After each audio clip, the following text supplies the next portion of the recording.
జయ జయ రామ శ్రీరామ జయ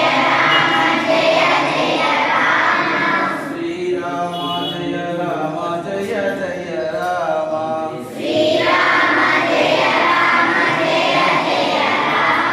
శ్రీరామ జయ రామ జయ జయ రామ పరమాత్మనే నమః. శ్రీమద్భగవద్గీత ద్వాదశోధ్యాయః. అర్జున ఉవాచ ఏవం సతతయుక్తాయే భక్తాస్తం పర్యుపాసతే తేజాగచ్చరమయక్తం తేషాంకే యోగవిత్తమాః. శ్రీభగవానువాచ మయ్యావేశమనో ఏ నిత్యయుక్త ఉపాసతే శ్రద్ధయా పరయోపేత తే మే యుక్తతమా మతాః. గురించి పెద్దలకు పిల్లలందరికీ గురించినటువంటి కార్యక్రమం చేపట్టినటువంటి నిర్వాహకులు సేవకులను కోరి హేమలత గారికి, అలాగే ఇక్కడ హాజరైనటువంటి ఈ సంస్థ ప్రతినిధులకు, తర్వాత గ్రామ పెద్దలు సురేష్ బాబు, మహేష్, గోవింద్, తర్వాత ఇక్కడ హాజరైనటువంటి అందరికీ, పత్రికా విలేకరులకు అందరికీ నమస్కారాలు, పిల్లలకు నా ఆశీస్సులు.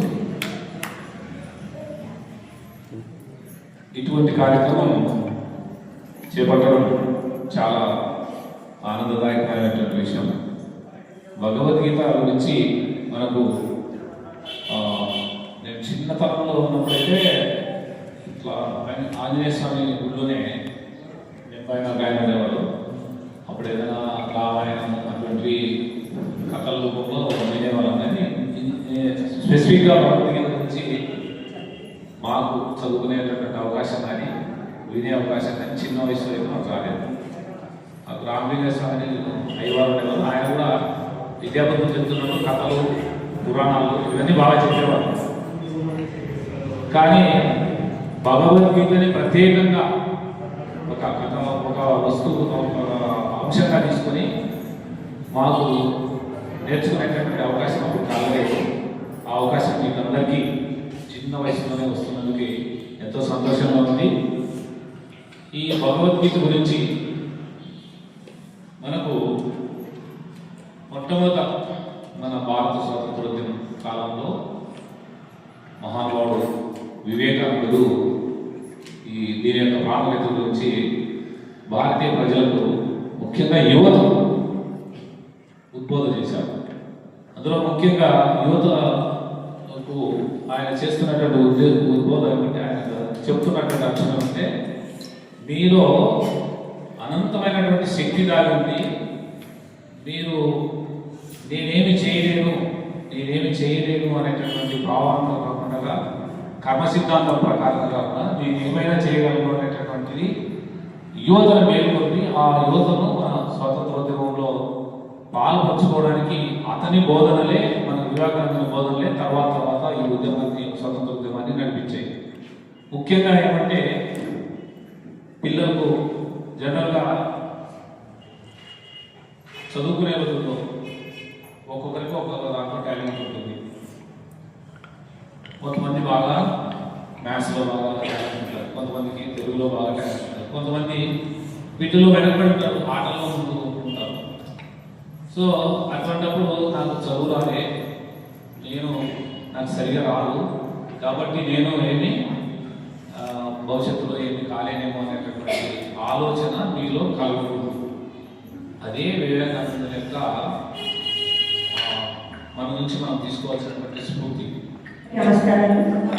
ముఖ్యంగా ఈ కార్యక్రమాన్ని ఇక్కడ చేయడానికి కారణం, భగవద్గీత మన హిందూ సమాజంలో భగవద్గీత ప్రచారం చేయడం కోసం గీతా పరివార వాళ్ళు ఈ విధంగా చేయమని మనకి చెప్తారు. కాబట్టి ప్రతి విలేజ్కి, ప్రతి గ్రామానికి పోయి మేము నిజంగా చేస్తూ ఉన్నాం. దానికి మార్గదర్శకుగా ఈ గోనెగంట ప్రజలు మాకు బాగా సహకరిస్తున్నారు. సురేష్ బాబు, వీళ్ళు మహేష్ బాబు, ఈ గోడగల సభ్యులు, పెద్దలందరూ, సేవా సమితి వాళ్ళంతా మాకు బాగా సహకరిస్తున్నారు. వాళ్ళకందరికీ ధన్యవాదాలు.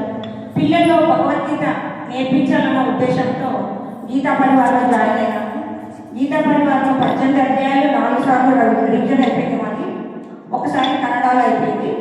కాబట్టి పిల్లలకు నేర్పియాలా అన్న ఉద్దేశంతో మేము ఒక టీచర్గా రెడీ అయ్యి అక్కడ ట్రైనింగ్ అయ్యి ఇక్కడికి వచ్చినాము. కాబట్టి ముస్లిం పిల్లల్లో ఖురాన్ అనేది తెలుస్తుంది, క్రిస్టియన్ పిల్లల్లో బైబిల్ అనేది తెలుస్తుంది. కానీ మన హిందువులలో పురాణాలు, భగవద్గీత, రామాయణ, భారతం అనేది తెలియకుండా ఉంటుంది. కాబట్టి ఇది పెద్దలకి పిల్లలకి తెలియాలనే ఉద్దేశంతో ఈ ప్రచార సభ చేస్తామండి. కాబట్టి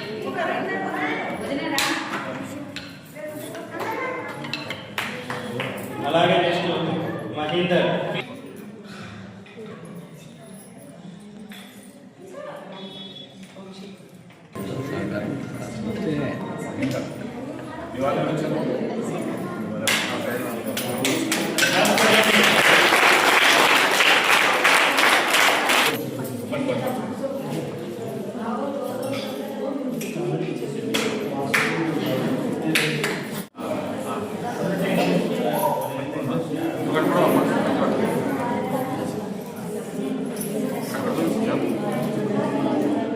అర్థమవుతుంది.